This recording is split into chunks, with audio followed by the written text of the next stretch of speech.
What's going on, everybody? It's Equitable Gamer. It's Baylet at the Equitable Gamer. I'm joined with my co-host tonight, KP. As always. What up, though? What up, doe? How you doing, Brody? Good, man. How about you? How was your weekend? Oh, it was good, man. I just chilled out, played some games. Yeah, Why not? Really Why not? tried to relax, you know? I hear you, man. This pandemic is in full force, man. Mm-hmm. America. Anyway, yeah, I'm in North Carolina, so it's actually a hot spot here. So I basically don't go out. Yep.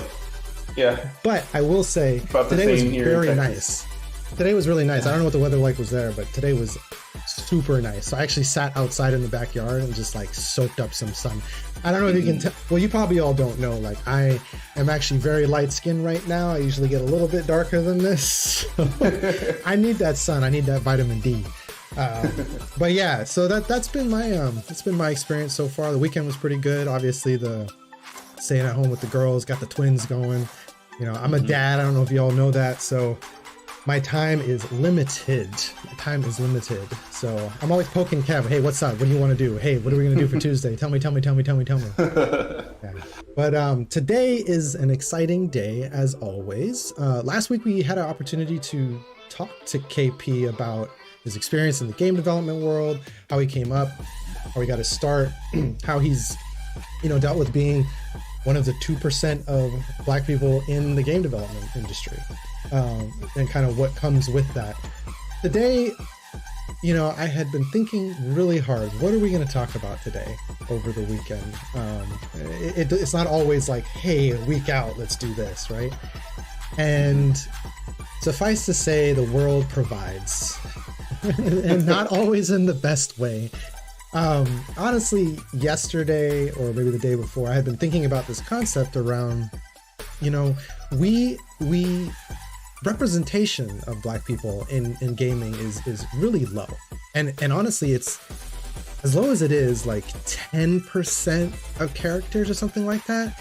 It's actually quite a bit lower than that, because most of that comes from Black athletes in sports games. So they're literally built off of real life people. So the numbers are actually much smaller than that, than you actually think. So yeah, I am a dad, John. Nugan, how you doing, buddy? You didn't know? I got two fraternal twin girls. They're 20 years old. So they're toddlerhood. I mean, it's chaos in this house. I don't know if you've ever seen a little kid tantrum, but imagine figuring out how to get one to calm down and then the other one starts up. It's wild up in here.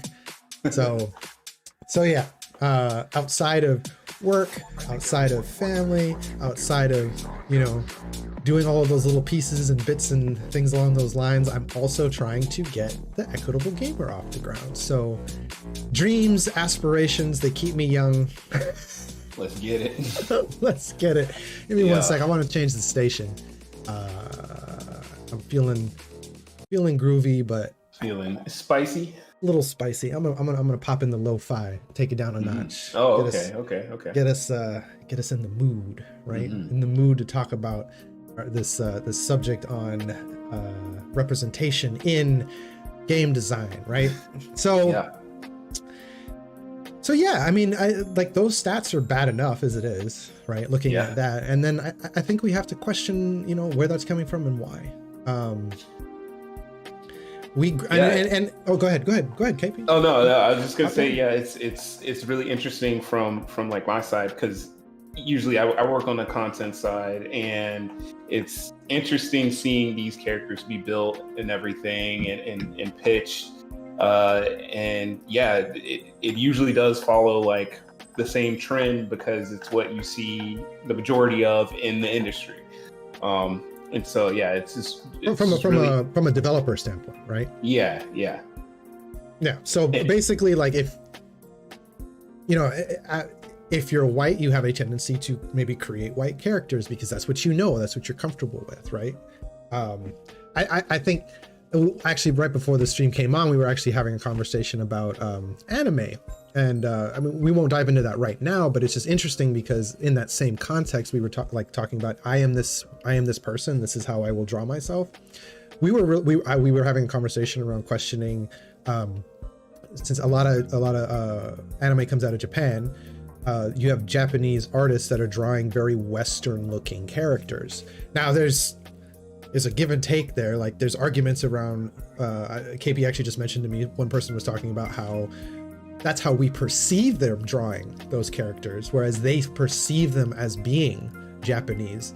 And I don't know, I'm kind of on the fence about that comment, because I'm looking at him and I'm just like, yeah, I'm looking at a Japanese artist, I'm looking at the Japanese character, and I'm like, they can be from Japan, I get it, but I don't see the features. I don't see the features. So yeah, I mean, I get it. There's the game development industry is predominantly white.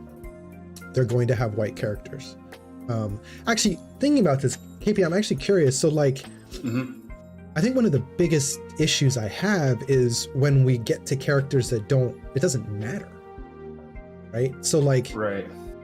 Just Cyberpunk is a great example, right? The argument there is, oh, you can create the character, but it's a third-person game. I mean, it's a first-person game. First person, yeah. Yeah. So you never really see your character unless you literally go into the window. And then all of the promotion was white. What were you going to say? No, I was just saying, yeah. In the mirror, or, you have your cutscenes. So yeah, those are like the only time you see your character, aside from like, you see your hands a lot. But yeah, that's really about it. You don't actually get to see your own face unless you look into a window or a mirror. Right. And like they even talked about reflections not even being that great. Like you can't see yourself in a reflection of a car or something like that. And the issue I have with that, when they say, well, you can create any character you want to, that's not how you promoted it. Like I see white faces, right? And that character, there's no reason they need to be white. There's zero reason. So I ask you, KP, as when you think about when you're in the middle of developing a character, from start to finish, like how do you, where are you making those jumps, those leaps? Well, I imagine it starts with the concept, right? Like, what is this character? Who is this character? What do they do? Where are they from? All of that stuff. And all of those are usually answered in that early, like in pre-production. So it's like you have your concept artists and they do, any amount of revs on a certain character. They usually would have like at least some story beats or something like that on the character, so they would know kind of like certain elements to include in the design. But yeah, I imagine a lot of that stuff gets solidified in the sort of pre-production concept phase, and from there, it just kind of moves through the pipeline. How do you end up with so I'm gonna pop over to Overwatch, right? Very diverse game, but very, I'm not going to say stereotypical necessarily, but I'm going to say very, very rooted in the origins of the characters. So how do you handle, or how do you end up with every single American character looking white? Yeah, that I feel like that's probably something they took a look at. Thanks for the follow, KG. Yeah, and so they were like, oh wait, hold on, we need to add a little more diversity to this cast. And so, that's when they started introducing, more diverse characters, all that stuff. Oops, that's loud. Sorry, 1 second. Where's my soundboard? I'm really sorry. It's all good. Well, that's annoying. I'm sorry, folks. Thought I could adjust it. Go ahead, Kate. Go ahead, KP. I want to get this worked out as you're speaking. Yeah. So really, I just think that they saw that as a problem that they needed to fix. But usually that stuff early on gets kind of greenlit, and then since it's a game that is a service, it's free to play. they get to update it. So, they're going to constantly be coming out with characters and all that stuff. And I know they announced the Overwatch 2 and all of that stuff. But yeah, the initial roster of characters, I just think that nobody really thought about it, or maybe they did and they decided to go a different route because they had certain things they wanted to hit for each character. Maybe they already had an idea of what these characters would look like, and so that's what they went with. And unfortunately, none of them were black. Right. Well, I mean, it sucks, right? Because I'm sitting here. It makes sense when you think about it from a standpoint of like, okay, there is African character. I mean, even there's different shades, and there's white people in Africa, right? But like, okay, this character's from Africa. I mean, there's other tropes to this too, like the black character, like Doomfist, is like this hyper aggressive, villain. Like it's like there's levels, right? But I'm just saying, I understand why the character from Brazil is tan or dark skin. I understand why the character from Haiti is tan or dark. I understand why the character from Africa is dark skin. But why is it when you live in a country that is such a melting pot and the demographics are so diverse, is the default? I know they were sitting in that room and they're like, yeah, this is so diverse. Look at all the like different colors and different types of people we have in here. And I'm like, yeah, but you made all of your United States of America, the US characters, white, which says a lot to the black community in America or even in Europe, the diaspora in general. It's just, there's no reason. Like, I can understand Jesse, right? Being white. Right, what the heck is his name? I can't think of his name. The cowboy. Oh, you're talking about? Oh God, now I can't remember. I know his first name, McCree. Yeah, Jesse McCree. Why? Like, I can understand from like a canological. I can't say the damn word. He's canon, right? From a whatever the word is. I can understand why his character is white. However, when I think about Soldier, there's no reason he had to be white. He could have been anything. Yeah, true. Like literally anything, right? And the default there was just, that was what it was. Thanks, John. Thanks, McCree, yeah. Oh, I just noticed my the chat's actually offset a little bit. There we go. Look, there you are. I see you now. I see you. But yeah, so it's a little odd to me that is a, I'm not going to harp on it because I feel like I'm harping on it at this point, but that's just a weird situation. I mean, shit, why don't we just jump into it? One of the reasons why we're having this conversation is the concept art that released, that Overwatch decided to drop at the most like bizarre and inopportune. Like, I'm sure they were sitting there thinking, this is a great time to say this, but like it was the worst timing, given the context. It's weird. It's just like, okay, so you decided to tweet out this, concept of a Black Mercy, like during Black History Month, and we know the game's been out for years now. Right. It's just like this, and we never knew. Went out, so it's just like, oh. Like, damn, this is what we could have had. Right. And when was the decision made that like, and the thing is like, it might not have, it easily could have not been like, oh, he's black, we can't do that. Like, that's not even where my mind is going. Yeah, I doubt that. My conversation with that is really, you chose this time to uplift. And that's the way you looked at it. Like, you looked at it as like, I'm uplifting the fact that we do diverse things. And I was just like, but you didn't release it. Like, nobody, like, and the thing is, would he still have been German, which would have been super interesting. And someone pointed out something I thought was really cool. How often do you see like a character like that, the way he looked too? Oh crap, I can pull it up, but how interesting is it that you would have a character like that built in the way he was? And I will pull it up. I'll have Kevin talk a little bit and I'll try and get that together. And be in a soft support position. Yeah. Right? Yeah, I mean, obviously Nugan is just like, it's also performative in the sense of like, look at what we did, but it really has no bearing on any decision making, right? It's just like, oh, we did this cool thing, but it doesn't change anything. Like maybe if you add the skin, you know, as an option, cool.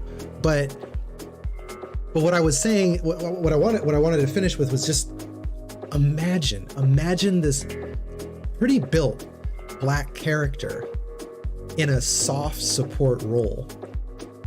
Like not aggressive, not out front. Like just the what is that? What would that like? That's just I don't know. I find that very intriguing and beautiful. And honestly, I don't have a problem saying it. I feel like they're cowards for not going that route. No, I'm dead serious, man. Like I think there's a lot to say about that concept art. I mean, we could have a whole discussion around what that concept art meant. I'd love to know who drew it, how it came off the table, like what decision around not going forward was there. Like all of those things I think are very interesting around this character, because this could have been really big. This was a really big deal. Go ahead, Kev, talk. It would have been interesting to be like a fly on the wall in the room, right? Like when they're presenting these different concepts. But yeah, just from what I know from game development, like sitting in on that type of meeting, they probably had certain aesthetics they wanted to hit for Mercy, and I'm sure there are a lot more concepts that we definitely didn't see. But yeah, it kind of sucks because I really like that concept. I'm like, okay, cool. And you're right, you don't really see like a built like Black man in the role of like a like soft support like character, right? Mm-hmm. Like it's usually just like big, brolic, you know, steadfast, and yeah, it's having that change, right? Just seeing this type of character be used in a different sort of context. I mean, the flip side of that is cool. The Mercy design would have been interesting to see as like an aggressive like a character or something like that. Like, so they decided to go the route of like, you know, a blonde-headed fragile. She's not like fragile, but you know what I mean, like meek to some degree character. And I'm just like, shit, man, like, I get it. I get it from a design collaborative standpoint, right? She fits the bill, right? Yeah. But I think that's what we need to start questioning is, like, it fits the bill, but for who and why, right? Okay, if it's for sales, I get it. But I guarantee everybody that saw this image was like, wow, that is gorgeous. Like I like all I saw was positivity coming around, like how cool this concept could have been. And I honestly, I call them cowards and saying like, it's either a money grab or just not thinking, hey, how do we push the envelope? So I don't know. That's where I kind of sit on this image really brought a lot of this conversation up. So it's interesting. We'll like never know unless we were in that room, right? Yeah, absolutely. And I wish I could know more about where that came from. No, I just noticed even this chat is all messed up. I don't know how any of that happened. Let me fix that. Anyway, we'll pop back over so we can see our pretty faces a little bit bigger. But yeah. I mean, so that was that's honestly just a starting point. Yeah. Oof. Yeah. Something Following else. Tropes, man. Following tropes. So I was curious, like, what were some characters that you remember growing up that you could identify with? And I'm sure there weren't a lot. But I'm just curious. I think one of the main ones that I think probably Static Shock. Probably be one of the main ones that I could be like, oh yeah, like I could see myself in this character. Like was he like, huh? I was saying, was he popular? I mean, to me, but I don't know how popular the show was, like, critically. But I thought it was a really good show, and I would love to see, especially more stuff like that, because they tackled a lot of difficult conversations in that show too. Oh, I didn't know that. Which is a shame, because it might not have been that popular. And yeah, it's probably one of my favorite cartoons growing up. It's difficult to. Oh, sorry. Go ahead. Oh no, I was just gonna say, aside from like all the other cartoons, anime, and stuff that I was watching as growing up. Yeah. What do you think of Mr. Popo? So it's funny because it's as like a kid. as a kid, I was just like, oh, this is an interesting character. I didn't really think anything of it, right? But getting older, WB. Growing up, and and then seeing this character and being like, damn, right? Like, really? You start learning some history. Yeah, and it's just like, oh, this is not it. This is not a good look. Like, this is not it. This is not it. I definitely had that moment too. It was almost like an awakening in that regard. But yeah, no, I know, I feel you.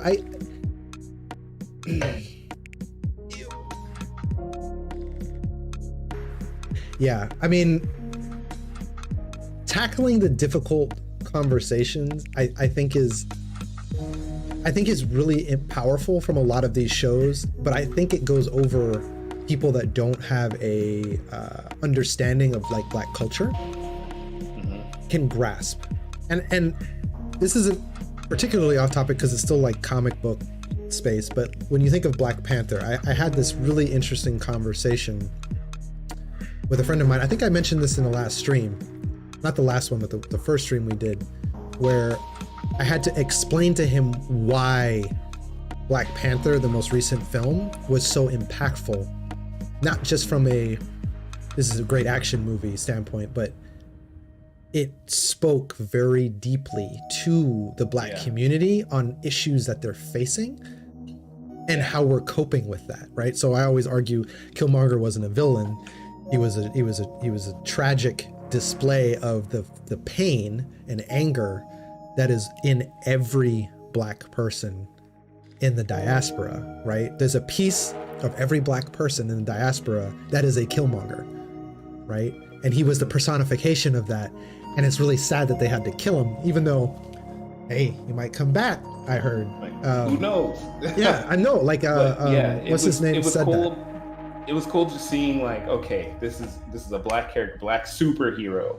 And we spent years watching all these movies from the Marvel universe and seeing it become so popular, and then actually having a character that's like, oh, like this character looks like me. I can see myself as this character, like giving like little Black boys and girls a image of like, oh wow, they're Black superheroes. Like I can get the toy, like all of that I think is super important. And especially not having that growing up, really, and especially in all the media we consume and all that stuff, it's like the main character is always like a white male, in a lot of the movies and stuff we'd watch, and didn't really think anything of it, but you notice it's a persistent media issue.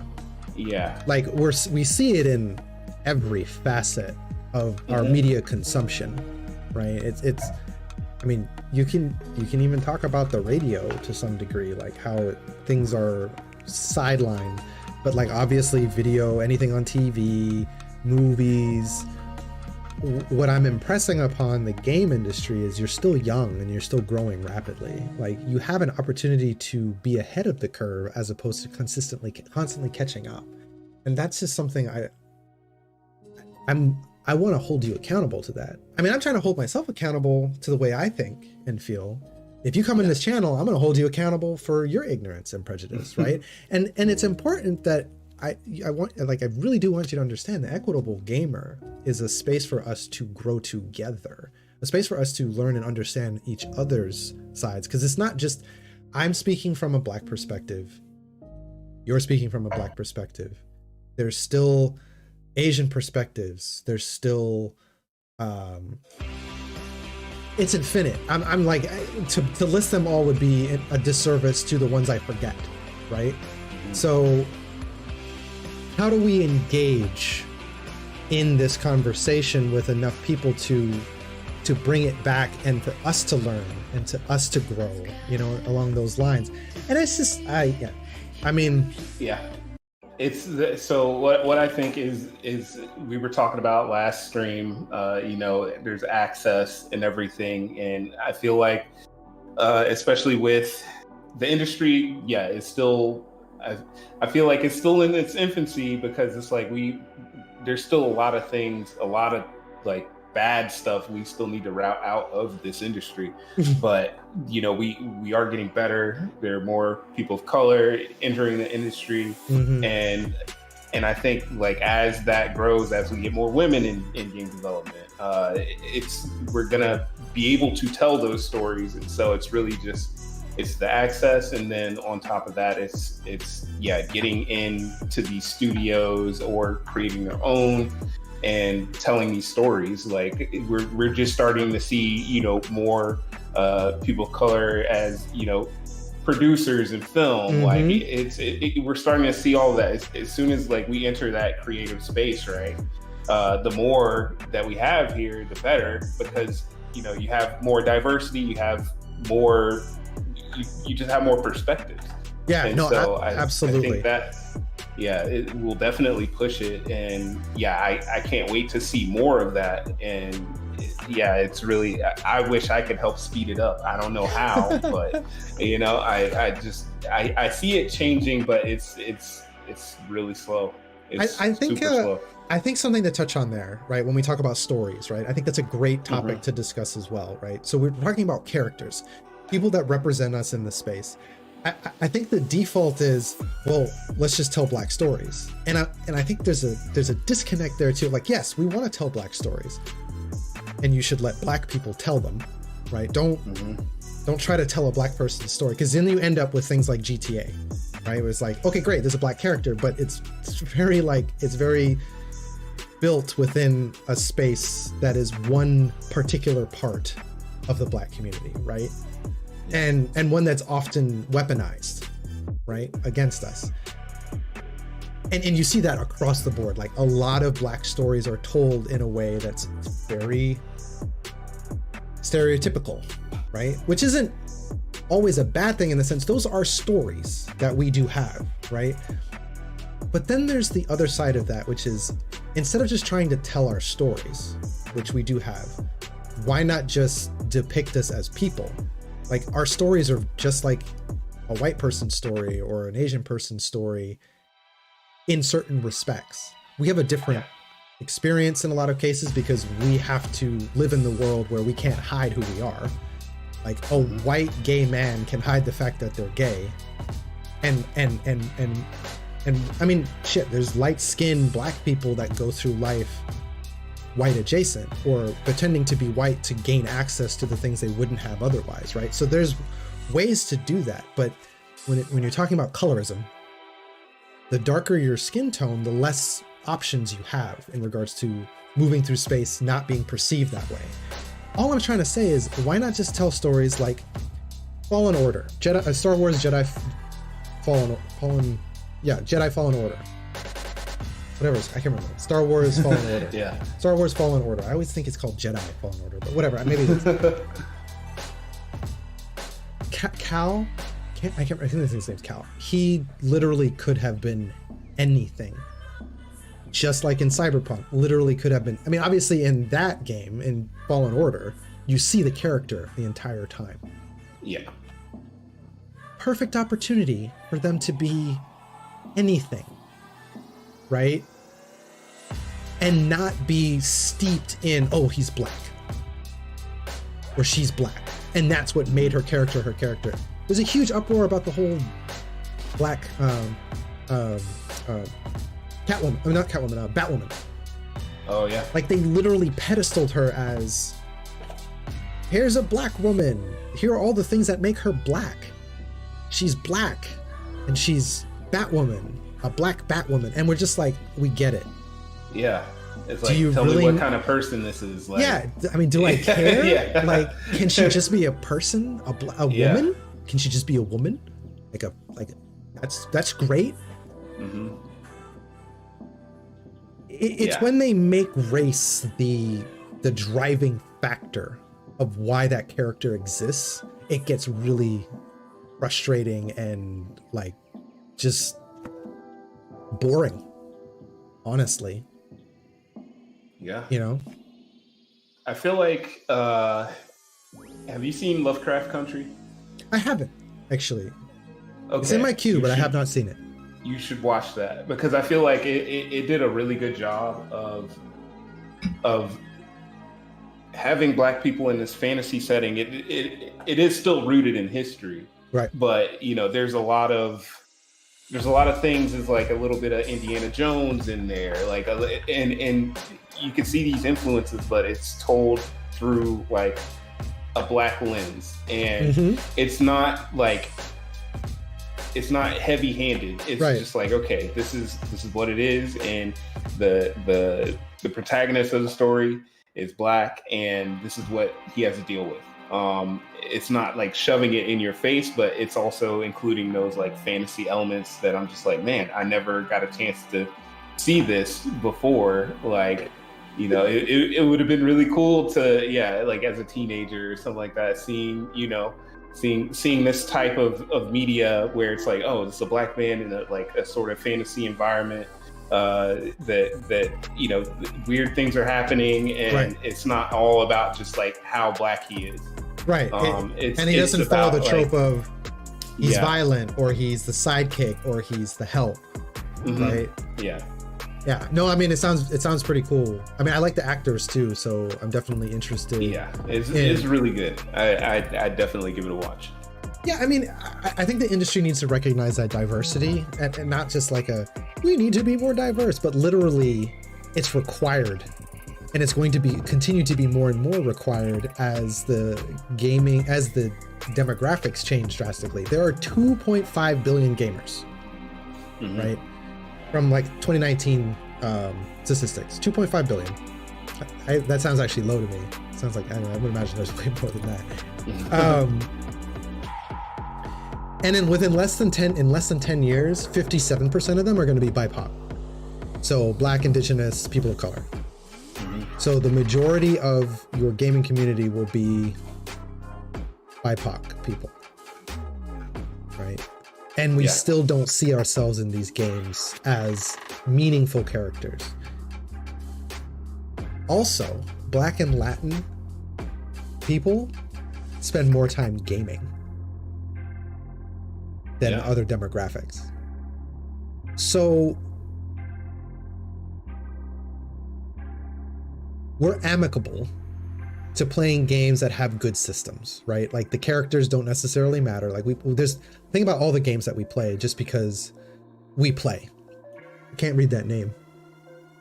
Mr. Sassy Cat. Mr. Sassy, Ms. Sorry, Ms. Sassy Cat. Yeah, Welcome to the stream. Yeah, no, it is. It's not even a question of should we be doing this. It's a question of why aren't we doing this, right? Yeah. And if the concern is we don't have the language to do it, then it goes back to our Thursday conversation around you need to hire the talent. But there's still lots of people out here that are consulting. Like if you don't have the bandwidth to hire on, I'm sitting here, I'm just like I'm thinking about your, like, I actually had some comments about Airship Syndicate, right? So one of the biggest games that came out of that was kickstarted. It was Battle Chasers. It was based off of a comic book by one of the founders of Airship. And he drew it back in 1998, and he never actually had an opportunity to finish it. He got into the game industry, kind of worked in the game industry for a long time, worked on one of the first, what's the game with the Four Horsemen? Darksiders. Yeah. And then in 2017, I believe, is what I remember, he started up Airship Syndicate. And he got that going. And you know, all the characters are in that are white, and you know, he's a white guy, and he was drawing characters based on his experiences. I get all of that, and that all makes sense. I just think when we really start thinking about what's the next step, right? How do you go from this idea of, okay, I'm giving you the stats, right? It's important. Now you have them. What are you going to do about it? If you need somebody in there holding those ideas and saying, hey, well, why aren't we doing it this way? Or why aren't we considering that, right? I'm available. You can hire me. Yeah. No, but seriously, like, yeah. So just so everybody knows on this stream, my day job is a human-centered designer. So my job is solving problems.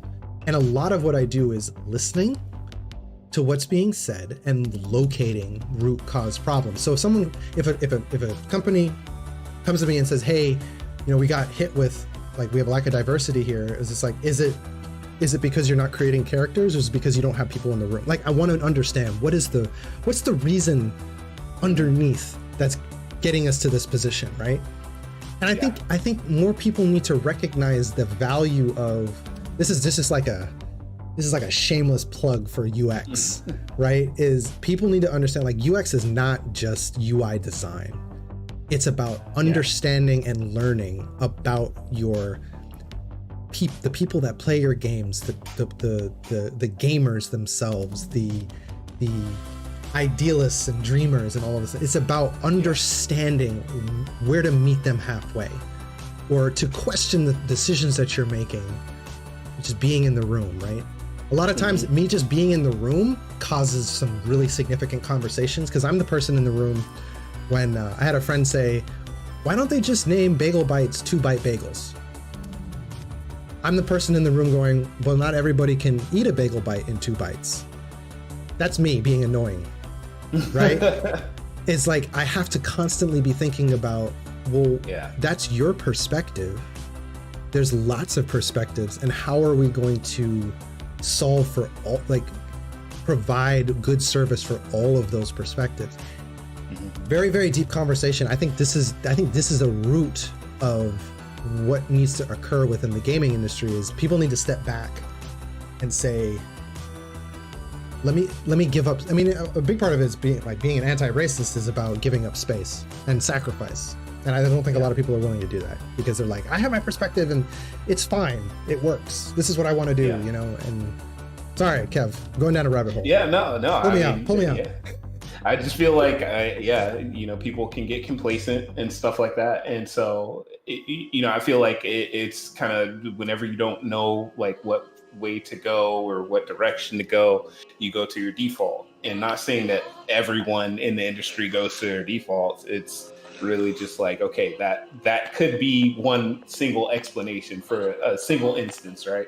But like, I just feel that, you know, it's funny, like, I wanted to mention, like, when we're like talking or trying to describe somebody, like, it was hilarious at Gearbox. Like, if somebody was like, oh yeah, there was somebody that was looking for you, they came by the office, oh, what they look like, oh, white guy, glasses, beard, and it's just like, well, you just described like more than half of the studio, so like, I need you to be a little more specific, like, but it's just like, I feel like there is that kind of like default, and we're slowly breaking out of that, right? And it's really gonna take time. But yeah, I feel like I'm sure it's the opposite for you. Is it's like, you know, the black guy. Like, oh well, yeah, I know. There's only like, you know, maybe 3 of us, you know, in the studio. But no, for sure. So Miss Sassy Cat says, challenging perspectives allows for growth in mindsets. The gaming industry has come a long way, but still needs to grow. Being an Asian American is tough. I'm also very underrepresented. No, absolutely. Yeah, exactly. Ironically, I don't know if you were in the conversation earlier. And please, like, anybody in the chat, if you have any like comments, questions, thoughts, some things that we should talk about, by all means, put it in the chat. We'll be happy to address them. If you missed it, Miss Sassy Cat, earlier we were talking about anime and the Japanese culture and how they portrayed their characters, and we were discussing around the fact that I felt, I can't say for KP, but I felt that in a lot of instances they're very Westernly driven. Their features are very Westernized, right? And I think that feeds into some of what you're talking about too. I play a game called AFK Arena, right? It's a mobile game. It's a AFK game. You generate stuff over time, even though it's actually very time consuming. I'm debating whether or not I'm gonna stop playing because I'm like, this is too much.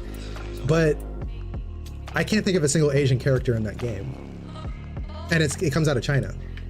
And a lot of that is like, it's bizarre to me because I'm like, one of the biggest markets is China, but they are still even struggling with seeing themselves represented in these games because they in a lot of cases there's racial issues there in regards to what's perceived as more positive, like Westernized, and there's a lot of depth there that I can't speak to because I'm not Asian, right? But I know from the equity work that I've done, it exists.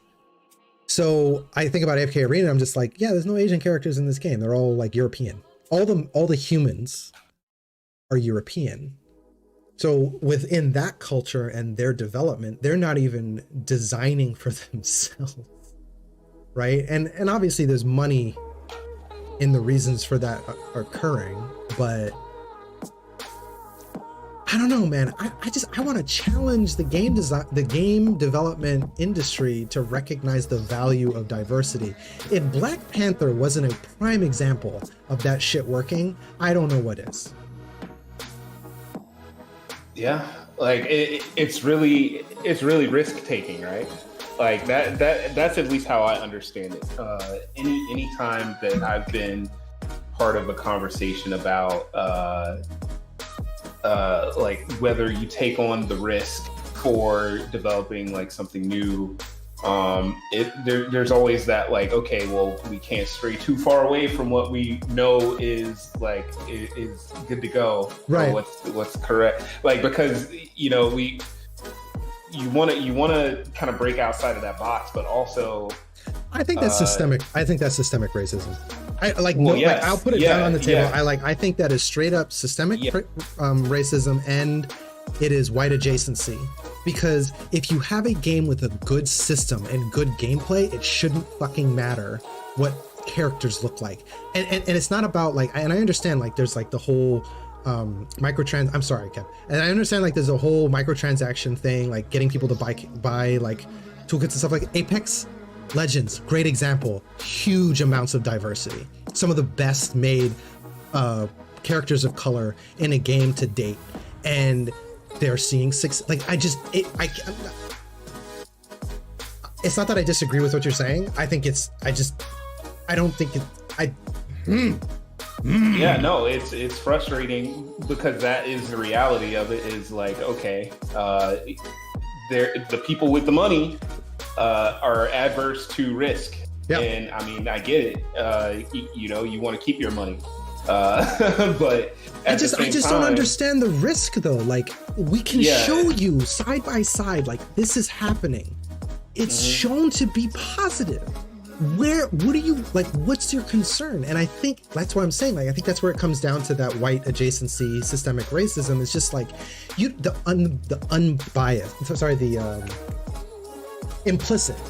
the implicit bias of it. You don't even know you're doing it, which is why you need to surround yourself with people to say, hey, your implicit bias is showing, like, literally. Yeah. Stepping in. And the thing is, KP, good example of you being one of the 2% of the people in the industry. And I'll speak about me personally too, because I work in tech also. It's dangerous for you to be the one to say something, because they could just fire you because they don't like what you said. Even at the company I'm at, I have issues with certain things that they just don't care about. And I'm always the guy bringing it to everyone's attention when it's not my responsibility. It's HR's responsibility. But Yeah. But I have to live in that frustration, right? Because I have no speaking board to get me to where I need to go, right? I have no one to share the experience with. I'm like, yet. You don't have it yet. No, and I think that, Yeah. Go ahead. The Sassy Cat. Asians go through great lengths to get hooded eyes, whitened skin, and Caucasian facial features. Yeah, like I've also heard about that with certain groups of the Black community, right? Like skin bleaching, stuff like that. That's also a thing. Yeah, I mean, coming from the Caribbean, that was huge. Yeah, and it's a lot of self-hate. Yeah, it's like, man, it just sucks, but yeah, I think that plays into. Ironically, Nugan, your comment before Miss Sassy Cat really played into Miss Sassy Cat's comment. It's like, yeah, we were trying to create desirability that I don't even think is really there. And what's funny is when I think about user research, right? That's my jam. That's where I'm at. That's where I work, right? User experience or user research. Where are they even pulling these like numbers, like with these ideas from?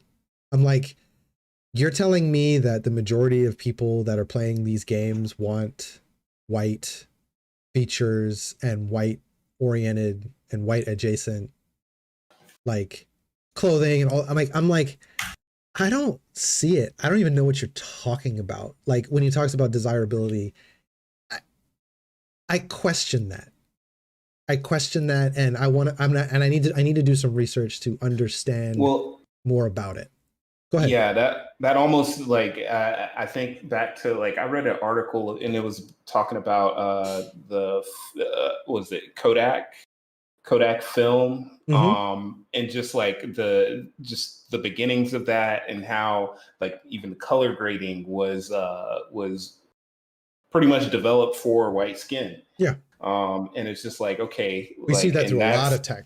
That's in like early tech, right? And especially these days, like not talking about just video games, but like facial recognition software, stuff like that. It's like there's always going to be that implicit bias, right? That you were talking about earlier, with some of this stuff if we don't have diverse developers. And so even I'm trying to remember where I saw it, but it was like some kind of, I think it might have been an Instagram filter or something that was like trying to tell your attractiveness. And, it was tuned for mostly white people because it's like, oh, these facial features, like the way your eyes are set, like the angle, like the nose, all of that stuff. And so it's just like, man, what is this? And so, yeah, it's just like you kind of see it kind of everywhere in tech, and these companies are getting called out, all that stuff, and really it's just going to take more of that, and then more of us occupying that space. So Black Twitter will always be quick to run your ass, right? So and I'm not just talking about Black issues, like they'll run up on you on women's issues, any minorities issues, like they're not for it, like just not for the bullshit, right? And that kind of support is what needs to like be in every company, right? So when I think of like big companies, like one of my favorite companies is Gensler. I love Gensler. They're an architect firm. They do a lot of consulting work, building workspaces and things like that. They do a lot of philanthropy work and stuff like that. But there were enough people at that company, enough Black people at that company to say, hey, you're not doing enough. Like you need to make concerted effort to address these issues. And they listened. I can't do that at my company because I'm one of like 8 now. They've been hiring a lot more Black people. The retention is a whole other conversation. Like you can hire a bunch of Black people, but like, how do you retain them? I mean, KP, you're a perfect example of this, right? Like, so you've moved a couple different studios. I mean, honestly, you were there for quite some time, so I'm not going to say that. But how do you retain minority talent, right? And a lot of this comes to listening, like just literally listening. But you have to build a space that's comfortable enough for the few that you have to express the things that aren't working. And if you don't do that, things like what Miss Sassy Cat is saying is having allies, it doesn't exist. Yeah. So I think your situation is a perfect example. We already mentioned it. I just kind of want to reiterate the fact that you individually at the company you work at have very little ability to make any demands. And you don't want to come off as I believe Nugan said, a person with an agenda, which you do. And it's not wrong. That's the funniest thing about it. Like, you shouldn't feel bad for saying, hey, we need to change how we're looking at diversity because this shit's important. And they go, oh, well, you're black, so that's your agenda. And I'm like, no, honestly, it should be everybody in this room's agenda, because it's an important and impactful part of what game development is going to look like in the future. Why is this complicated? Yeah. I remember reading, it was something about building teams. It was a Google document they had put out. And I think the biggest takeaway that I got from it was just allowing or having a team where everyone feels safe enough to actually voice their opinions or concerns about the project they're on. Yeah. They said that was where you had the best output from a team, was from teams that had the safety, individuals feeling safe enough to be able to speak on the things that they've felt were important. And it's funny how that works, right? Like, if I'm in a space where I feel comfortable enough to talk about the things that, pain me, or the things I'm concerned about, then people are also on the other side listening, but also then you can come to a consensus of like, okay, this is something we need to do. This is something we need to pay attention to. And even just having that, like, not even actually implementing these things, but just having that environment where you're comfortable with saying that generated better results, right? But you have to give people that space. And if they don't have that space, then they're not going to say anything. They're going to say stuff to, their coworkers and stuff like that about like, oh, people they do feel safe with, mentioning that stuff. But, in the grand scheme of things, none of those issues will get brought up. It won't go anywhere. Yeah. Mm-hmm. And so that's one of the really important things, I think, is establishing that first, because like I feel like a lot of employers in this industry are from the mindset of like, you're lucky to work here, and like, you're lucky to work here, and you're working on games, so what could you possibly be complaining about? Yes. It kind of sucks. Oh my god. Just because, like, especially like getting my first job in the industry, like, even just down to like payment and stuff like that, like feeling scared about like even negotiating like how much you should get paid. Sounds wild that like you would be afraid to like fight for yourself, but I feel like a lot of like young developers that are coming into the industry are super scared even about that. So like, if they're scared about even fighting for themselves, for correct payment, I can only imagine what else is not being said. So it's just unfortunate, and that's one of the growing pains. People have to recognize, like, people in the Black community generally do not come from a place of family wealth, right? So like, this is, in a lot of cases, this is, especially when it comes to the game industry, because it's only recently become a job opportunity, right? This is still pretty freaking new. Most of the people working in game development were, I had money to burn, or I have money to invest in this idea, right? I can take this chance, right? So that it's coming from that standpoint. Whereas you have people even like KP, even though he came from a family that had the ability to make the effort to position him, right? Like he was not like wealthy by any means, but like they were able to give him the opportunities to pursue this, right? He still has to be mindful, because unlike white friends that he has that have already been able to, say, buy houses, right? He's still not there yet, because that's I'm still not paying off my student loans. Yeah, so it's just like even little pieces of that. Like there's reason why Black stories aren't being told or Black voices aren't being heard, is because we're terrified to speak up, because we can literally lose our dream off the whim of somebody who's uncomfortable having these conversations. That's why we're here at the Equitable Gamer, is let's have these tough conversations and spread them out. How do we get other people to hear and listen to this? I don't know if that's fine. Yeah, it's cool. Yeah, absolutely. I don't know who else is in the chat, but like thank you for coming. Obviously, like these are really hard conversations, and if you'd like to continue having them, like, subscribe. We do this every Tuesday and Thursday.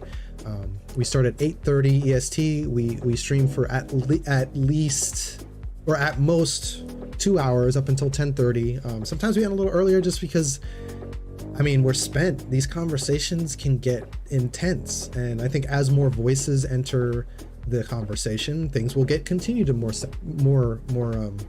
more intense, because I'm not perfect. I'm here trying to grow and learn and understand other perspectives just as much as people coming on this channel are, right? I identify only recently, and this is probably funny to some people, I identified recently as a Black man. Like I hadn't identified as a Black man for a long time. I had to go through that process. I had to learn what it means to be a Black American. And what's interesting is I have a story, that would be interesting to tell as well. Miss Sassy Cat, they are tough conversations that need to be discussed. Absolutely. I think these are discussions that are being had in silos. I mean, I'm really new to like the Twitter scene. I'm really new to the streamer scene. I've been following a lot of Black content creators and minority content creators. They're dealing with a lot, like constant, and it's been ongoing for eons. And the first stream we did, we talked about what these platforms really need to do to protect those marginalized communities. But I think a lot of it comes down to they're yelling, they're screaming into the void, in the sense of they are preaching to the choir. They're surrounding themselves, or not they're not trying to, but they are generally surrounded by people that are thinking like them, people that are agreeing with the things they have to, people that are going through a lot of the things that they're going through. And when they have an opportunity to call out bullshit when they see it, like Critical Bard is actually the one that got me privy to the whole Mercy situation with Overwatch. When they speak out against these things, they're inundated with hate. There's no safe space to have these conversations. And I'm just hoping that what I'm delivering and creating here will provide us an opportunity to continue to have those hard conversations, not just between me and KP, because we're going to run out of things to talk about. I mean, well, maybe not. I mean, this is a big subject and there's always like little bits and pieces to discuss, but I want to engage other communities around what they're specifically looking at and dealing with within the game community, so that we can grow and gain some understanding of how we can approach those topics. Because even when we talk about minorities, I'm always going to put Black women at technically I'm going to put Black trans women, but I don't know that community enough to speak to them directly, but I'm going to elevate Black women in most of my conversations, because they are some of the hardest working and the most tired individuals when it comes to this kind of equity work. And I think we need to give them a break, which is why I'm here kind of putting myself out like, hey, let's have these conversations. I'm willing to educate and learn, right? I feel like KP is kind of in that space too, and KP's also looking, because he's in the industry, working in the industry, he's also looking for opportunities to actually help other people make decisions and inject some of these ideas, because I'd love to give KP some ideas on like, okay, what can you do the next time you're in a boardroom and this topic comes up? Like, what are some things that can be done so you feel safe making, and like, how do you build safe community? How do you build safe spaces? What kind of conversations can you have, and who do you trust? Miss Sassy Cat, it's the only way for growth. Y'all are doing it with an open mind and kindness. I appreciate that. Oh, that's a baby. That's a baby. Oh, baby Yarn. I'm probably being too loud. Go ahead, KP. No, I was just saying, like, I really want to approach this from the standpoint of like, I know I don't know everything, and and I'm trying to learn myself, but also, I want to use like what power I do have within this industry to help, sort of push that forward. And like I really want to make sure I'm in tune with, more than just, my community as a whole, and try to enact some sort of change, because like I love doing what I do. I want it to be more accessible for, people that look like me, and also, all our other marginalized groups. So it's really just, I just want to put myself out here and see if I can help in any way. So no, for sure. I mean, there's a lot of stories to tell, and there's and I did want to touch on that for a second as well. Right after, so I just wanted to say thank you, Miss Sassy Cat, for the words. Like, you have no idea how helpful and encouraging that is, and like, because I've been dealing with a lot, just thinking about what this means, and is this important, is this valuable, like, I've been struggling with that. I honestly, like, I was talking to my therapist today, and I was like, I just feel overwhelmed, and he gave me some really interesting perspective that I think was appreciative. Like, no, he really made me realize that I'm in this interesting space in my life where I'm finding purpose, right? And this isn't like me being like, oh, I'm a prophet, and it's like, that's not the objective. It's just, I am literally interested in how do I become a better human being, and as I'm going through this process, how do I surround myself with other people that are just as interested, right? Because I haven't been able to find that space.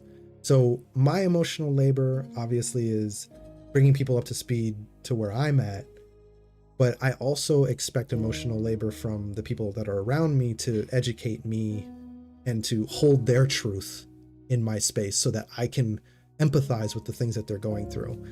So I just wanted to thank you for that. I really do appreciate it. This is not easy. This is very, very hard, not just from like the conversation standpoint, but just literally the production standpoint. But I'm glad people are finding value in it. What I wanted, sorry, KP, were you gonna say something? No. Okay. No. What I wanted to kind of wanted to jump in on is this conversation around story. So like, sorry, it's a little loud. I'm still navigating the music scene. Let me, y'all bear with me for 1 second. Let's see. We can do a mood station about epic. Do epic mood station. So, yeah, this is cool. It's called Epidemic Sound. As long as you have a subscription, you can play the music on YouTube with no issues and stuff like that. So, but what I wanted to talk about was the fact that when I think about games like Ghost of Tsushima? Tsushima, yeah. Beautiful game set in Japanese culture, right? So the characters are obviously Japanese, which is great. They're supposed to be. They're based in Japan. I mean, and they're not supposed to be. Obviously, like, we're becoming more globalized, so like we can start thinking about what does that look like from, anyway, blah blah blah blah blah. You get it. But I think about the beauty of a history steeped in like centuries of history, right? So this culture is steeped in centuries of history. They can tell this beautiful story. The Black American story is very short. So a lot of people don't think, there are people, sorry, I'm gonna say a lot of people. There are people that believe that Black Americans don't have like a set culture, but we build it every day. Black culture is actually Black culture is probably one of the things that drives a lot of trends, right? And it's just funny when people say like, well, you know, Black people don't really have a culture. They're like a dispersed people. They have no like ancestry and everything like that. I was just like, yeah, but they literally are driving so many trends. They are constantly creating culture that is adopted or co-opted by other communities all the time, right? Yeah. So when I think about our story in the sense of like, okay, it's not just slavery, even though we need to recognize that was centuries of, like, people were like, oh, like, you know, Irish people were slaves, okay, like for like a decade. The Holocaust was terrible. Yes, it was, for like 5, 6, 7 years. Slavery, like chattel slavery, lasted for like 300-400 years. That's like the transatlantic slave trade. That's centuries, that's generations, right? I've already talked about this. Generations of slaves, right? That is part of our story. And it's a big part because it's gotten us to where we are now. But what we've done as a community is find ways to harken back to a past that was ripped away from us, right? So we look back at like, okay, what was happening in Africa? What do we feel in our bones past the pain, past the trauma of slavery, right? And what comes out of that in a cultural standpoint? And what do those stories look like? So it's not just hip hop. It's not just growing up in the hood, right? Yeah. Like I bet there's game industries like across the board that don't know what Gullah Geechee is, or don't understand like what it meant to move from the Caribbean to the States and what that cultural shift looked like. And like all of these like in Black Panther, when he talked, oh my God, like one of the most like, that's completely overlooked. People like just don't, people that are just generally watching the movie don't even understand it. There's always this talk about Killmonger dying and him saying, you know, bury me at sea because my ancestors knew that dying was better than bondage, basically, right? It's not the exact words, but that's what he said. And they all talk about that, like, oh, super powerful, right? Yes, it is. But honestly, I start crying. I start crying when not because he's killed, not because he's stabbed, but right after he's stabbed, when he like takes a minute to look around and see where he is. And he makes this statement. He says, my father told me, sorry. Let me pause this for a second. It's too loud. My dad always said that Wakanda was the most beautiful place in the world. And he promised to take me there one day. He said, you believe that? A kid growing up in Oakland believing in fairy tales? Like that scene kills me. Because we because these you have a group of people that have like struggle even dreaming. Like dreaming about possibility. So for us to say there isn't an interesting story to tell, for us to say there aren't many stories to tell, for us to say there aren't nuances of those stories to tell, or for us to say that we have the capability of telling all those stories ourselves is ludicrous to me. And the fact that, again, like Miss Sassy Cat said, Wonder Woman and Black Panther did as well as they did, there's no godly reason that we can't make an effort to just add some diversity to our cast, build good games, and diversify your characters. I honestly don't have a lot more to say unless there's like a conversation that springs out of this, but yeah, it's really about time. like that we focus more on this stuff. And yeah, I really just wish that I had all the money, to start up my own studio, all that stuff. That would be dope. I mean, on the back end, that is something I am actively working, like in like actively, in the sense of I have some ideas, I have some things I'd like to put out there. I'm trying to organize who I need to talk to make those things happen.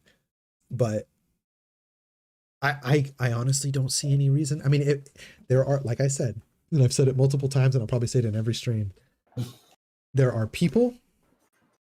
There are the few, and there are very few. There's like there's so many problems, right? It's like there's no representation here. There's nobody doing here. So when we talk about VCs, so venture capitalists. So these venture capitalists, if you don't know, these are people that basically invest in businesses, right? So Shark Tank, great example, right? They're all VCs, and then obviously they have like the token black guy there. It's just like. Yeah, I'm being a little harsh, but yeah, he's actually, but he's kind of ruthless. So it's a little difficult. But anyway, the point is, there's not a lot of black VCs out there that are able to invest in a lot of black companies. Because obviously you're black, they're black. White VCs are generally going to invest in white VCs because they find them more savvy to who they are. Like they're like, oh, like you look like me, I'm going to invest in you because I feel safer with you, yada yada yada yada. Even though black women are probably the most fundable, they're opening up the most businesses and the most fundable demographic in the States, but that doesn't mean they're going to get money because they don't have access. So when I think about these VCs, I'm like, yeah, okay, you're investing in tech. The game industry is like ripe for these organizations. And there are black gaming companies. I did find a list of a few of them. I wanted to pull them up. There are a few of them. I don't remember which tab I was on. But anyway, they do exist, but yeah, I'm interested to see what comes out of them. Like I don't hear about them. Intrepid started up, and that's a company owned by a white guy. And he was like, I don't see a game that I want to build, that I want to play, so I'm going to build it. And I see them all the time. Like, I don't know why I see them, but I don't see these other, like, what's missing, man? What's missing? I don't know. It's definitely advertising. Aside from that, like curse you algorithms. It's hard to call it, but yeah, it's like the only two that I know of is Retro Ninja and Brass Lion. Okay. And those are the only two I know of right now. But yeah, I haven't. I've seen some gameplay from the Retro Ninja, and it looks really cool. It looks like a super fast paced, like Mirror's Edge type game. Okay. But yeah, I haven't really seen anything from Brass Line. I know they're working on something probably big because one of the guys that's one of the owners, I think, or one of the co-owners or co-founders, Manveer Air, he used to work at Ravensoft. And I remember his name because he was a person I was talking to because I was about to interview with them before I accepted the job at Hi-Rez. And so, yeah, I just remember him being like really kind and like understanding and everything when I withdrew. But yeah, like he is part of that, part of those founders for Brass Lion. Gotcha. And yeah, and so he's been in AAA for a while. So I'm really curious what they're working on because I think it's gonna be really cool. There, who else do they have in their cabinet? I'm trying to remember. Let me see here. Brass Lion. Yeah, as KP's doing that, yeah. Oh, go ahead. If you figured it out. Oh no, I know they have. Okay, so that's who.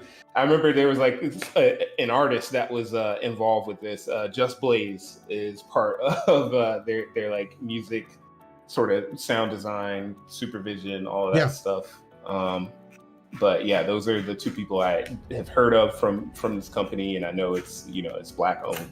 Yeah. So yeah. Well, I mean, obviously there's perspectives and things that are going into place, and organizations that are going to be growing. I mean, when I think about when I think about representation again, it's gonna have to become leadership level, to really start getting those ideas in the door if you don't have complete buy-in from your superiors, right? Because you could go in and you could say everything you want to say and they completely ignore it. There's that aspect of it. Just to switch gears a little bit, I am curious about what was I gonna say? I am curious about like what games have you played where you felt like seen? Are there any? Seen. I mean, I could jokingly say Gears of War and Coltrane because you really could do a good Coltrane impression, which I thought was hilarious. I mean, obviously we grew out of that, but go ahead, say what you're saying. I think one of the games where I felt closest to the character was probably Watch Dogs 2. Interesting. I never played it. Yeah. He was just a black nerd. He's a hacker, and it's just like they didn't play up. It's the same thing. Like it's like they didn't play up the fact that he was black, but he happened to be black in the story. Well, that's cool. I love that. Just yeah, and so he's the main character. All of that, and it was just really cool being that character. And then aside from that, like that makes me think of Into the Verse. Yeah, I played Spider-Man Miles Morales over the Christmas break and everything, and that was really good. And it was just cool seeing like an Afro-Latino character be at the front of the story, right? Like the main character. And just seeing the family dynamics, all of that stuff, and it was just really cool seeing that. It wasn't the norm that we're used to. Right. If anybody in the chat has, I'll ask you the same question. Like, are there any characters that you've played where you really felt represented? And honestly, it doesn't even have to be like racially represented. Like, there's lots of different lines of representation. So I'm just curious if anybody kind of ever felt really visible. Did you have another one, KP? No, I think I was just curious. That was it. Yeah.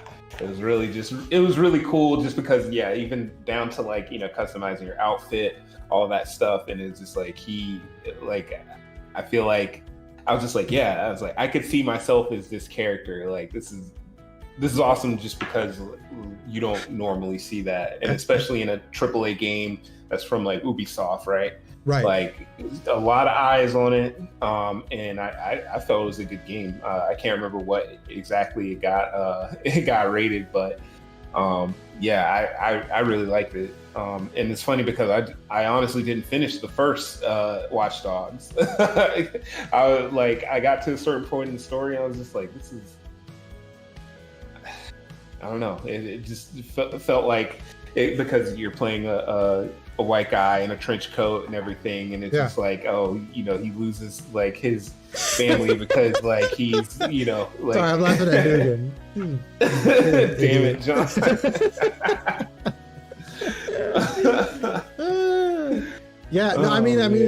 I get it.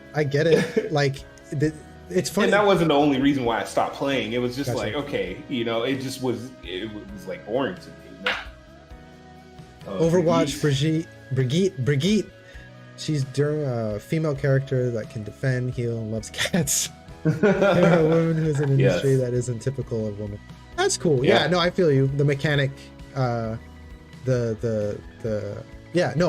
definitely get where you're coming from on that standpoint. Just want to see more strong women. Yeah, absolutely. I mean, I laugh at what Nugan said, but I do also recognize like this is where that story thing comes in. It's like, okay, great. Yeah, Asians are represented. They're represented a lot because there's a lot of Asian set games.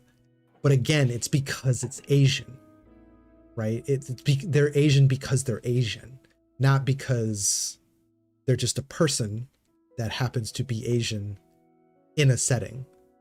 So it's like, it's the same concept of, when I think about like Fallen Order, I think about Cyberpunk, I think about hold on, I actually do have a it's in the title card for this thing. It's all of the Call of Duty. All of the Call of Duty covers are always white men, maybe a white female in it. There might be one or two that I think there's like in like a season pass one, there was like a Polynesian guy.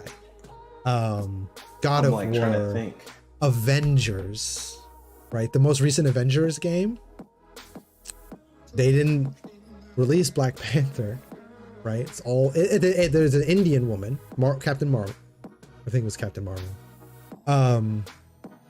The Fortnite spread, if you look at like some of the original Fortnite spread promotions, it's just like white character after, I think literally like 10 of them, all white. Red Dead Redemption, Jedi Fallen Order, Skyrim. I'm just like, all of the, like every single one of those games I named, there's no reason the characters had to be white. There's no legitimate reason they had to be anything Caucasian. Like they could have been Indian, Asian, African, you know, in Native American. Like, so yeah, it always comes back to this idea, like, just what's the point? What's the point of developing these stories that have really nothing to do with ethnicity and defaulting to white, so that you don't have to have ninjas and samurais as Asian characters or loud, funky, or hood characters that are black, you know, or just we can like travel down that rabbit hole if we want to, but honestly, there's a lot. There's a lot of I don't want to be cyclical. We've talked about a lot of things up until this point. I think we've like reached a head where we're at this position now where we're just saying we said what we said. The step after that is really, okay, like, what do we do now? Right? I always try to end these conversations with like, what's an actionable thing to do? And it's a tough one. And I think it comes back to our conversation we were talking about being safe enough to speak your ideas to truth, speaking your truth to an audience that might not take it very well, right? And I question you, KP, like, what do you think you can do? And you might not have the answer, so like, I'm putting you on the spot. I understand it, because I didn't tell you I was going to ask you this or anything like that. I'm just curious, like, if you have any thoughts around like where you're at right now. Like, what are some things you can do as you start thinking about new development for games that may be coming out of your studio?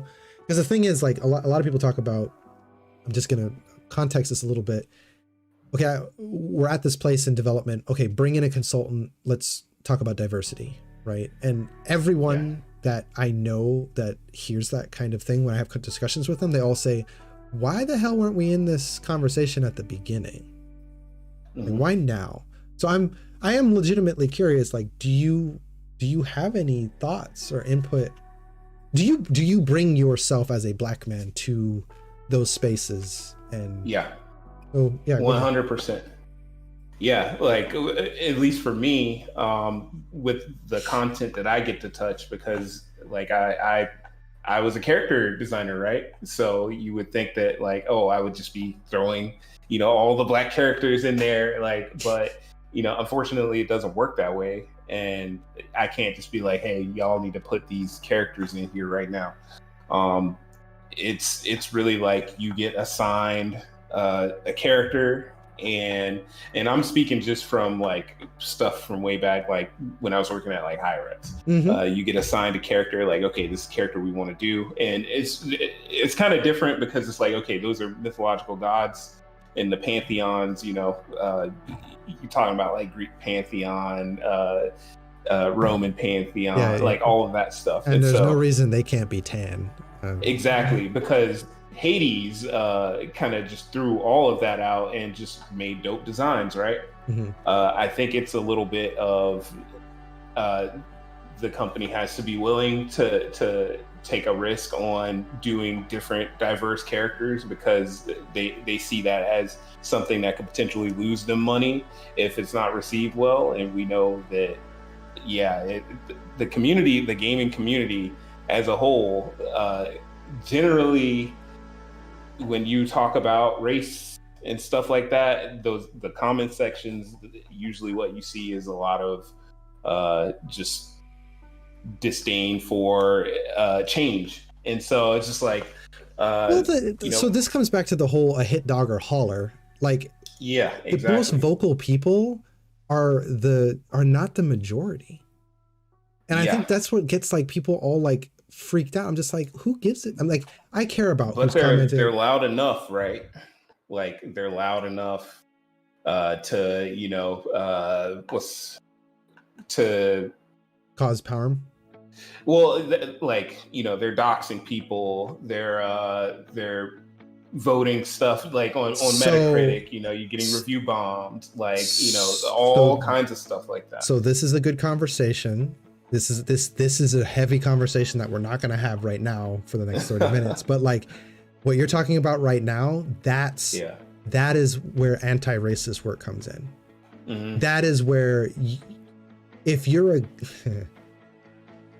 I'm just gonna be we can talk about this. Well, no, it's just like I'm gonna just be direct. Like, if you're a good person and you give a shit about what it means to be an anti-racist and what it means to be an ally, that conversation around like, yeah, they're the loudest and they do these things, like that shouldn't even be that's not part of the conversation, because that's just par for the course, right?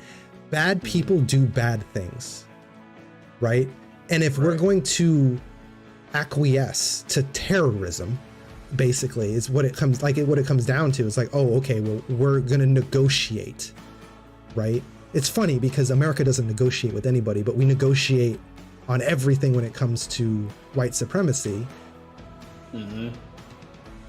How are we even remotely going? Like, I worry for game companies that are black owned. Because when they do start making decisions, they're going to be bombarded. When they do come out, they're going to be filled with hate. And the thing is, I'm just like, they shouldn't have to burden that by themselves. I'm sorry, I didn't mean to interrupt. But I'm just thinking about it from go ahead.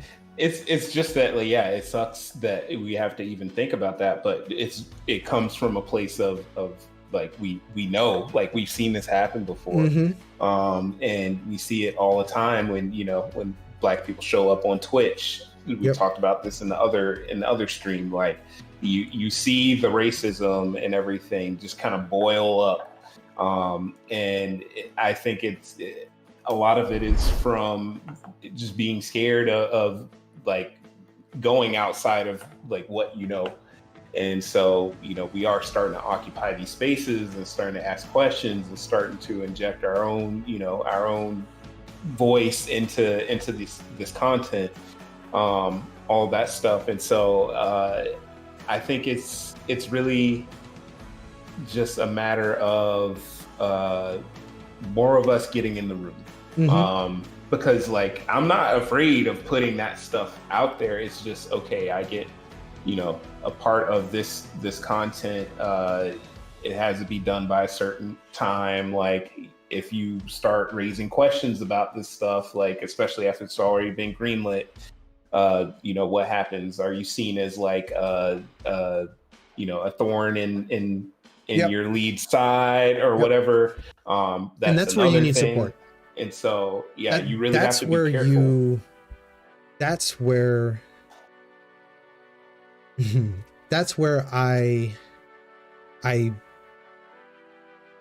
that's where you need the support to be able to just bring it up, right? Like you shouldn't, that's the thing, like you shouldn't feel any type of way bringing a design critique to a place that wants design critique. But because it's embedded in a context that people are uncomfortable having conversations about, frankly, you not only walk in nervous, but you leave worried for your own safety. And I mean safety, like people don't understand, like I'm not talking about like just your I'm talking about your economic safety too. Like that's a big deal, right? Like you could, like if you get fired, like as a Black person in a position that you're in, like you getting fired, you could be blacklisted, right? Yeah, because the industry's not that big, you know, so it's just like very small. Yeah, it's very small. So it's just like you are navigating a space where you have to be very mindful about ruffling the wrong feathers, and that is a terrible way to live, right? I'm speaking about that from experience, from a happenstance, because my wife went through this, right? She's literally living through that situation of speaking up and speaking out, not against not even like racially charged or anything like that, but just being a Black outspoken woman, right? So it's like, I hear you. I just want to know. I don't know, KP. I mean, honestly, like hearing that from you, it sucks and it's frustrating. It's very frustrating. But sad. You know, at least like the thing that I can say is like I will definitely try any chance I get to, you know, make sure I correct people. You know, when I see something that's not right, it's just like, oh, this is like blatant. You know, I definitely won't hold my tongue on that stuff. It's really just that like area where it's like, okay, like for example, let's say, you know, I'm at a studio and I'm working on design stuff for this character, so I don't really have much of a say in what that character looks like. I'm just like designing out what they do in their kit. All of that stuff. So at that point, once I get assigned to that, usually that character is already, you know, sort of decided as far as looks are concerned. So like what do you do there? Do you go and say like, okay, well, this character doesn't look like how I wanted to look, or there's no diversity with this character, look at all the other characters.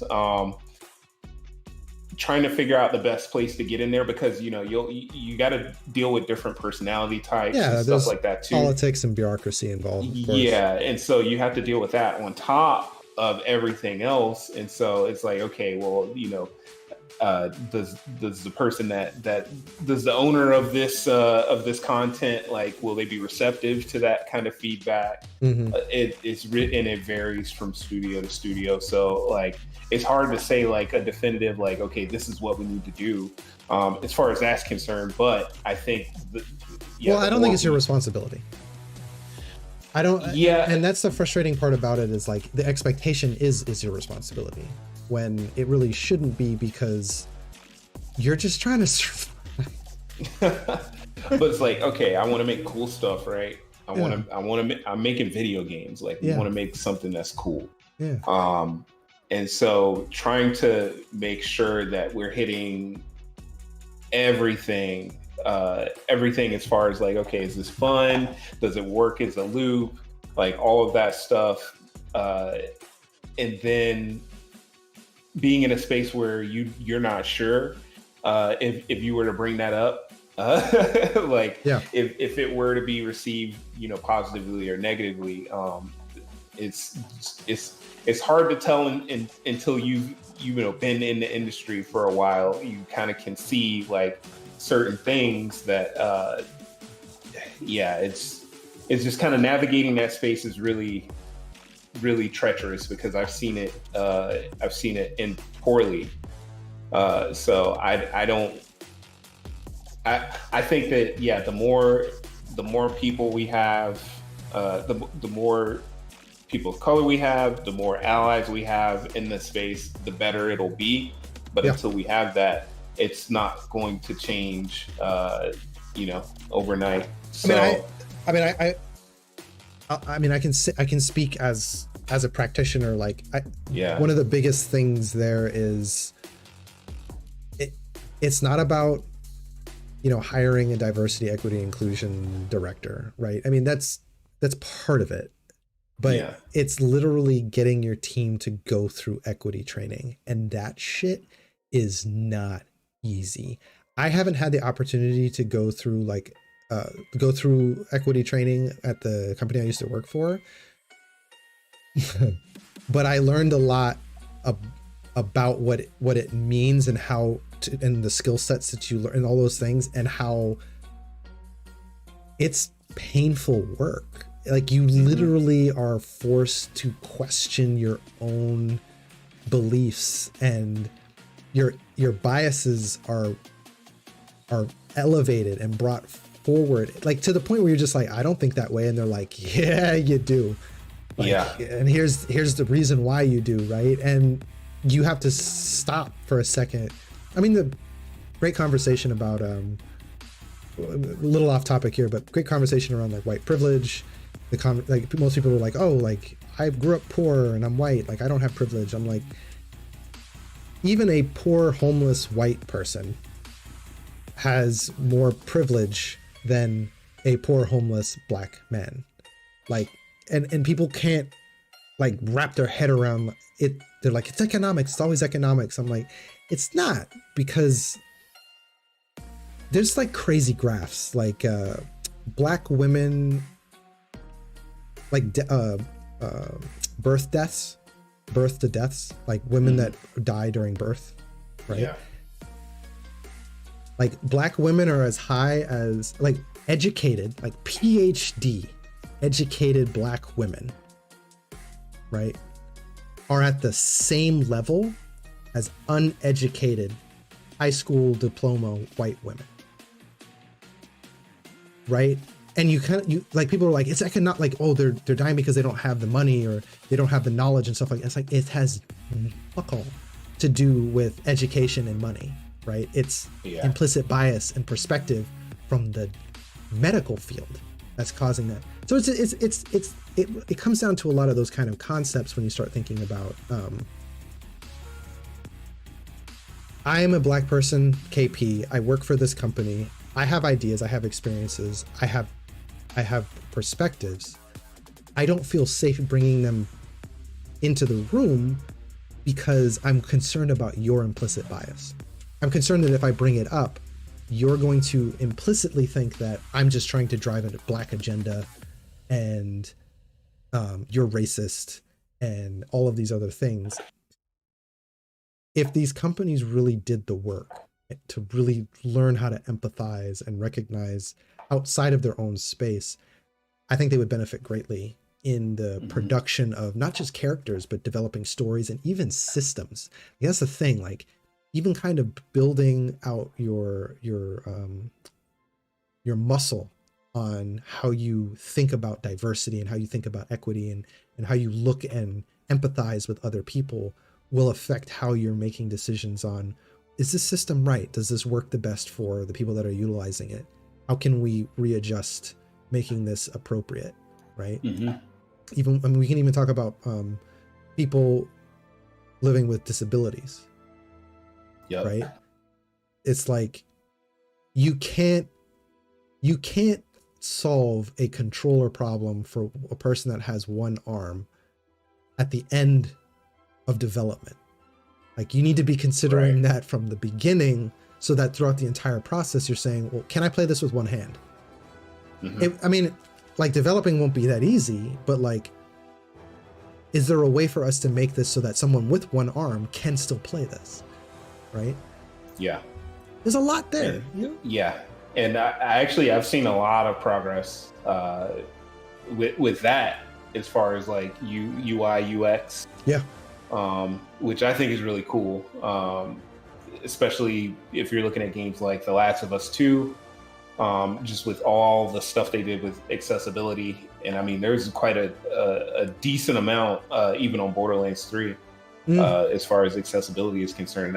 I see that moving to the forefront of like, okay, this is in pre-production. Like we're tackling these issues early on, and we have a team for it. And I think that's what it's going to take for a lot of this stuff. Really, is just actually putting the money where your mouth is. Like it's one thing to tweet out stuff during Black History Month and all that stuff, but it's a completely other thing to actually put funds towards marginalized groups having equity within the company, as far as like being able to voice their concerns, all of that stuff, and then even just creating content.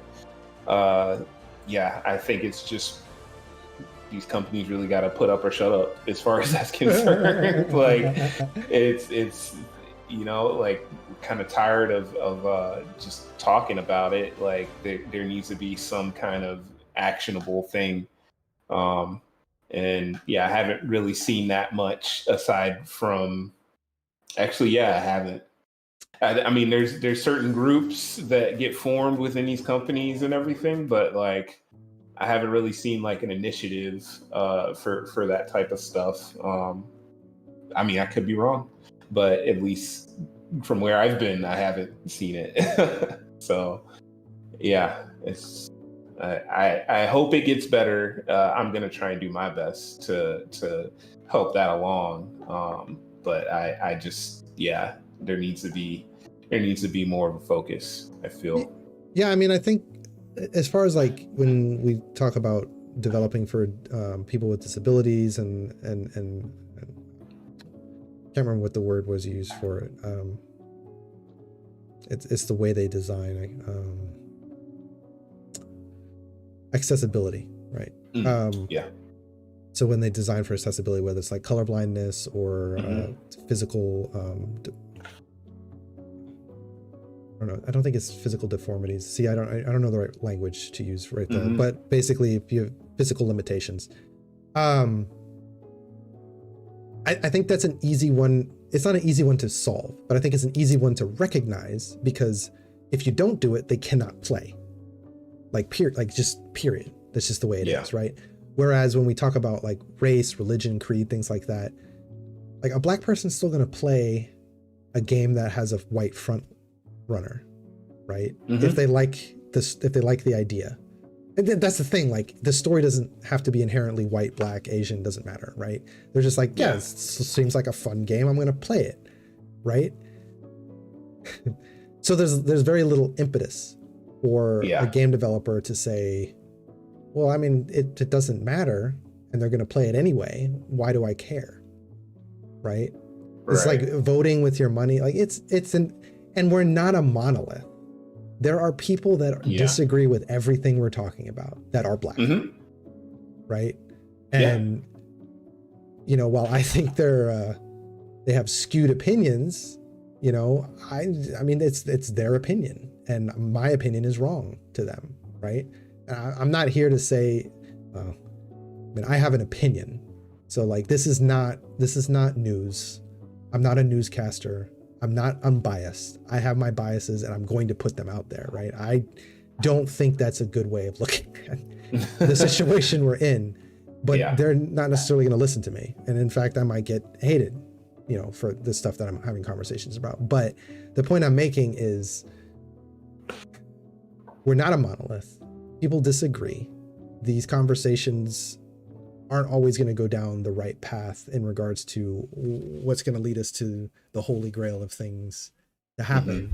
But there's a lot of people that just believe everything's fine. I mean, I'll be straight up. I'll be candid with you. Like, I used to be in the pull yourself up by your bootstraps mentality, and black people have every opportunity that white people have. And I've existed believing those things, right? And I had to take a really hard look at what the reality was and say, okay, this is that's not gonna work. So I just realized I have like lullaby music on.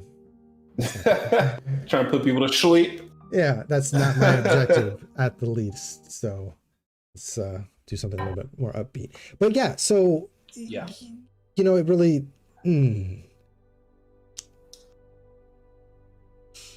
Yeah. This is where we're at. This is where we're at. We're at a position where we all recognize growing and learning and empathizing. Right. I feel like. Go ahead. Oh, I was just gonna say that I feel like that last one, the empathizing part, is what kind of is what will bring people together, right? Like if I can empathize with you, if I can understand what you're going through, if I can just understand it all, I feel like that puts me in a better place to like be open to like, okay, what are these ideas? What do you actually go through? And I feel like we need a lot more people in that mindset of like, okay, like let me try and, you know, put your shoes on. Let me walk around in your shoes for a minute and see like what this is all about, and try to understand like, okay, this is okay. I see why you feel this way. And it takes work. Yeah. Like I'm sitting here exhausted. I'm sitting here thinking about, okay, what are we going to do for Thursday? I'm thinking about work that I need to do. I'm thinking about all these things that I have to do while I'm having these conversations, and thinking about like, what are things that I can provide KP so that we can move this needle? Like, because I'm thinking outside of just the streaming and just the community we're building here, and like, how do we amplify this over time, right? Like, I have no patience, right? This is my this is my problem. I have no patience. I need to take my time like this. We're just started. We're just having these conversations to see where things go. We're just talking. Yeah. But I want to find actionable things that we can do as a community to help in making some like adjustments. Because the thing, like I said, you cannot speak to every Black experience. So yes, you are a Black person in the room, but does that mean that you can tell all of the stories? Does that mean you have all of the visibility to be able to speak to the nuances that are available in other people's lives and things like that? So it comes down to, it's like, we don't just need a Black person, an Asian person, an Indian person. Like, this is where the work comes in, right?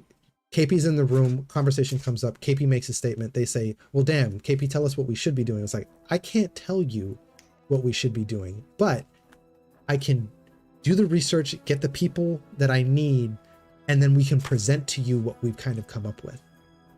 That is equity. That is the labor that's required to do it really well. And I'm not saying that's what you do every time. Like, the small part of that is, you take it and you say, okay, these are some things that we can do. The next time, it's like, hey, that worked pretty well. I think I have a better idea of how it can work even better. Let's get these people involved, get them involved.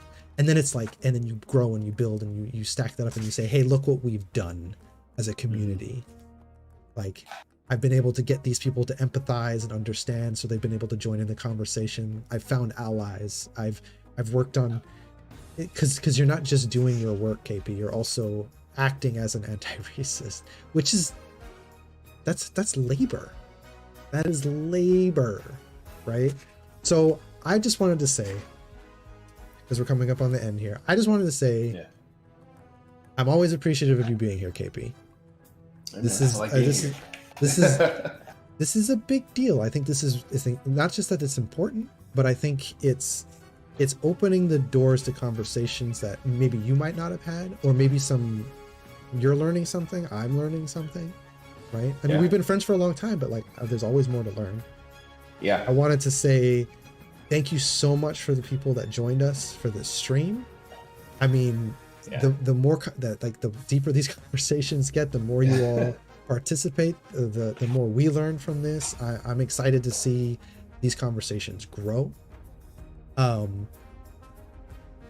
Next week, I meant to say this at the beginning, sadly I'll try and figure out a way. I'll put it in the description so that people can see it, not have to watch the whole video to know this. But we talked about characters, like diversity of characters in video games. We mentioned cartoons and anime and things like that as well, but we really talked about how do we amplify this idea of diversity in the character pool, right? And not just like around their stories, like, oh, let's tell Black stories or let's tell Asian stories, but literally let's tell a story and the character can be anything we want it to be. It doesn't have to default as white, right? What we're going to do on Thursday is I'm actually inviting a close friend of ours, Max, who's a concept artist, and he's white, and I wanted to bring him on the channel to kind of talk about his perspective in regards to how he makes decisions on characters he draws, how he's given parameters and how he interprets them. How much, like, basically I want to understand not just his personal process in the creation, but also his process at work. Like, how does he navigate the politics and the bureaucracy and decision making as a white man? And maybe we can learn a little bit from his perspective on that, and maybe we can give him some advice on ways that he can approach some things. So that's what's going to be happening on Thursday at 8:30 EST. There's an chance that I might be late to my own stream. I'll have to figure that out. But yeah, that's the plan for Thursday. I cannot thank you all enough for being here, supporting this channel, supporting this work. Also, I'm really looking forward to Outriders coming out. The demo is actually dropping on the 25th of February. It's a full month. It's all the way up until launch on April 1st.